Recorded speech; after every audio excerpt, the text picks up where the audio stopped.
Assalamu алейкум, урматтуу мекендештер. Мен Маматов Акимбек Рустамович, консулдук бөлүмдүн юристи болуп эмгектенем. Урматтуу мекендештер, бүгүнкү күндө Кыргызстандын загран паспорту жана ID карт паспорту элчиликте берилип жатат. Бирок биз буга чейин сиздерге айтып кеткенбиз, Россия Федерациясынын президентинин 364 жарлыгынын негизинде Кыргыз Республикасынын жарандары үчүн 30 сентябрга чейин документтерди иретке келтирүүгө мүмкүнчүлүк берилген.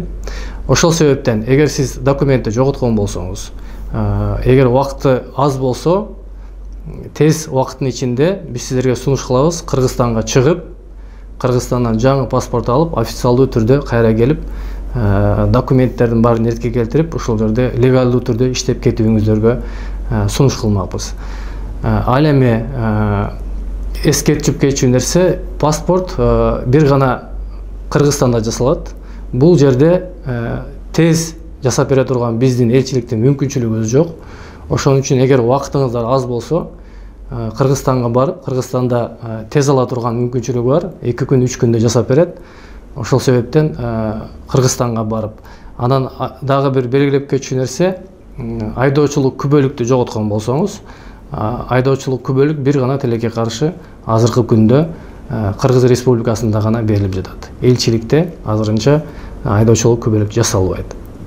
Ошол себептен, эгер сиздер азыр кандайдыр бир башка шарттар менен Кыргызстанга барган болсоңуздар, сөзсүз түрдө паспортторду ошол жактан жаңылап, айдоочулук күбөлүктү жаңылап, мөөнөтүн узартып келсеңиздер жакшы болот. Өзүңүздөр жакшы билесиздер, Россия Федерациясынын аймагына киргенде баарыңыздарга миграционный карта берилет. Эгер ошону жоготкон болсоңуздар, кээ бир учурларда элчиликтен паспортту жаңгысын алсаңыздар деле, Россия Федерациясынын ушу тиешелүү органдары сизге миграционный картаны жаңылап бере албай турган жагдай болуп калышы мүмкүн. Ошон үчүн сөзсүз түрдө ушул легалдуу жүрүш үчүн чыгып кириш керек болот. Ошо чыкканга жараша убактысында ошол паспортторду жаңгылап, анан келип ушул миграционный картаны сөзсүз түрдө жумушка деп белгилеп, анан ушул легалдуу түрдө бул жерде калууңуздарды биз сиздерге сунуштайбыз.